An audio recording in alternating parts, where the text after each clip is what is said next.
लाठीचार्ज किया गया बर्बरतापूर्वक, उसके विरोध में बार काउंसिल हमारी मातृ संस्था है उसने भी आह्वान किया था और हम लोगों ने खुद भी निर्णय लिया था। हम सभी लोग आक्रोशित भी हैं, आहत भी हैं और व्यथित भी हैं। और अधिवक्ता उबाल करके पूरे उत्तर प्रदेश की सड़कों पर आकर के चक्का जाम करने की नौबत आवे। तुम्हारी वर्दी से चाहे गोली चलवा दो, चाहे जिले को छावनी बनवा दो, लेकिन तुम्हारी हिटलरशाही का हिसाब किताब हम सभी युवा अधिवक्ता साथी पूरा करेंगे और जरूर करेंगे। लड़ाई बीच में नहीं छोड़ी जानी चाहिए। जो लाठियां चार्ज की गई हैं उसकी हम लोग कड़े शब्दों में निंदा करते हैं। 30 से ज़्यादा अधिवक्ता घायल हैं। ऐसे में क्या माना जाए कि ये पुलिस की एक बर्बरता है।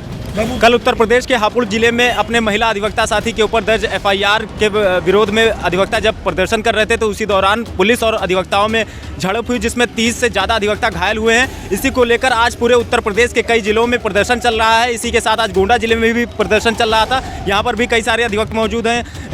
इनसे हम बातचीत करेंगे कि आज इन्होंने क्या मांग रखी है। सबसे पहले अध्यक्ष जी आपसे शुरू करते हैं। क्या कुछ प्रदर्शन था आज, क्या मांग आपने मुख्यमंत्री को भेजी है?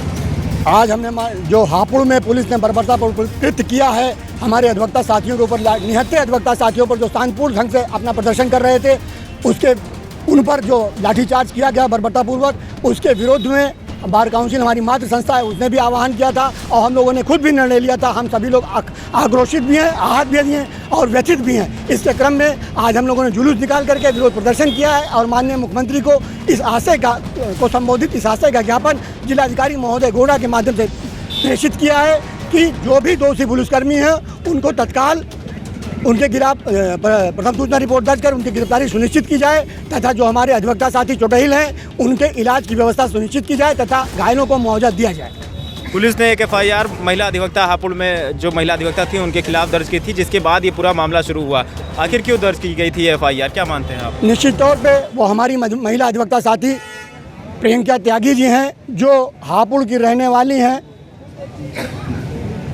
जी जो हापुड़ की रहने वाली हैं। मैंने हापुड़ के अध्यक्ष, बार सेशन के अध्यक्ष श्री ऐनुल हक साहब से और वहाँ के महामंत्री नरेंद्र शर्मा जी से, वहाँ के पूर्व महासचिव अंकित गोयल जी से बात की। उन तीनों लोगों ने मुझे एक ही बात बताई कि प्रियंका त्यागी जो महिला अधिवक्ता हैं वो डेली हापुड़ से गाजियाबाद प्रैक्टिस करने के लिए जाती थी। विगत 1-1.5 महीने से एक कांस्टेबल मोहन सिंह उनका पीछा करता था और उनको इधर उधर की अश्लील हरकतें करता था, इशारे करता था, जिससे वो बहुत प्रताड़ित थी और 15 दिवस से वो अपने पिताजी के साथ प्रैक्टिस के लिए जा रही थी गाजियाबाद। जिस दिन वो जा रही थी 28/8 की घटना को उसने फिर उनको अश्लील इशारे किया, जिस पर वो रुकी और उनके फादर ने कारण पूछना चाहा, जिस पर उन्होंने उनके पिताजी को धक्का दिया, जिस पर उस महिला ने भी प्रतिवाद किया।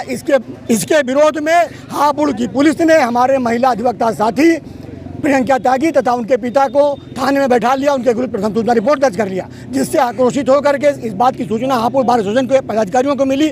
वो जिस पर शांतिपूर्ण ढंग से अपना आक्रोश व्यक्त कर रहे थे, आंदोलन कर रहे थे, उन पर जो लाठियां चार्ज की गई हैं उसकी हम लोग कड़े शब्दों में निंदा करते हैं और उसी के विरोध में आज हमारा प्रदर्शन रहा है। जिला बार एसोसिएशन क्या मांग करता है? बार एसोसिएशन गोंडा इस बात की मांग करता है कि जो गिरफ्तारी पुलिस कर्मचारी हैं, अधिकारी हैं या प्रशासनिक अधिकारी जिन्होंने लाठीचार्ज जैसा बर्बर कृत्य किया है जो अति निंदनीय है, उनकी तत्काल उनके विरुद्ध प्रथम सूचना रिपोर्ट दर्ज करके तत्काल उनकी गिरफ्तारी सुनिश्चित की जाए। जो अधिवक्ता साथी हमारे घायल हैं उनके समुचित इलाज की निःशुल्क व्यवस्था की जाए तथा जो चोटिल अधिवक्ता साथी हैं उनको मुआवजा दिलाया जाए। क्या नाम है सर आपका? कौशल किशोर पांडे, पूर्व अध्यक्ष बार एसोसिएशन गोंडा। क्या पूरा मामला था? आज आप लोगों ने ज्ञापन सौंपा है। अधिवक्ता लगातार अपने प्रोटेक्शन एक्ट को लेकर मांग करते रहे कि अधिवक्ता प्रोटेक्शन एक्ट लाया जाए, लेकिन सरकार इस पर ध्यान नहीं दे रही है और कोई भी सरकार, पिछली भी जो सरकारें आई उन्होंने भी ध्यान नहीं दिया। क्या कहेंगे इस पूरे मामले में? देखिए, ऐसा है कि हमारे अध्यक्ष जी ने भी कई बार कहा और हम भी ये बात बता रहे हैं कि अधिवक्ता प्रोटेक्शन एक्ट के बारे में बहुत जल्दी ही ये प्रयास किया जाएगा कि गोंडा में बहुत बड़ा एक सम्मेलन बुलाया जाए और उसमें एक व्यापक ढंग से विचार विमर्श करके प्रस्ताव पारित किया जाए और एक्ट को लागू कराने का प्रयास किया जाए। जी, जिस तरीके से 30 से ज़्यादा अधिवक्ता घायल हैं, ऐसे में क्या माना जाए कि ये पुलिस की एक बर्बरता है? देखिए, ऐसा है कि जैसा कि आपने कहा, इसमें पूरा वीडियो देखा गया है, पूरी वहाँ के आसपास के जिलों के अध्यक्षों से, मंत्रियों से वार्ता की गई है और उस वार्ता के क्रम में यह बात आई है कि पूरी गलती जो है वो सिपाही की थी और उस महिला अधिवक्ता की कोई गलती नहीं थी। रोज़ जाती थी और बीच में वो अभद्र व्यवहार करते थे, जिसका उन्होंने रुक करके विरोध किया। और इसके बाद पुलिस ने, हापुड़ की पुलिस ने इस मामले को मैनेज करने के लिए, इस मामले को काउंटर करने के लिए पहले ही हमारी महिला अधिवक्ता के खिलाफ FIR दर्ज किया। और उसके बाबत जब हापुड़ के अधिवक्ताओं ने शांतपूर्ण जुलूस निकाला, आंदोलन किया, तो उस पर बर्बरतापूर्वक लाठीचार्ज करके मामले को दबाने का प्रयास किया है। एक साथ ही कई सारे अधिवक्ताओं का घायल होना पुलिस की लाठीचार्ज में, और उसके बाद अभी तक उत्तर प्रदेश सरकार का इस पर कोई रुख नहीं आया है, क्या कहेंगे? देखिए, इस पर ऐसा है कि हमने बार काउंसिल के अध्यक्ष जी ने भी हमारा प्रस्ताव पास किया है। एक दिवसीय प्रस्ताव किया है। पूरे उत्तर प्रदेश के अधिवक्तागण न्यायिक कार्य से विरत रह के आंदोलन, जुलूस, प्रदर्शन कर रहे हैं। अगर इसमें कार्रवाई नहीं हुई तो बार एसोसिएशन गोंडा और साथ ही साथ उत्तर प्रदेश बार काउंसिल के अध्यक्ष जी ने 3 सितंबर को मीटिंग बुलाई है और इस बारे में व्यापक लड़ाई लड़ने का प्रयास किया जाएगा। तो आपने देखा है हमारे साथ कुछ अधिवक्ता थे जिन्होंने अपने पूरे मामले को लेकर के अपनी बात रखी है। पूर्व अध्यक्ष माधवराज मिश्रा जी हैं, इनसे भी जानेंगे कि ये जो घटनाएं हुई हैं इस पर क्या कहते हैं, क्या कहेंगे सर आप? देखिए, ये जो हापुड़ की घटना है ये है एक पुलिसकर्मी के दुर्व्यवहार से हुआ है, क्योंकि जो हमारी महिला अधिवक्ता साथी यहाँ हापुड़ से गाजियाबाद, दिल्ली में वकालत करने जाती थी, वो पुलिसकर्मी हमेशा इसका पीछा करता था।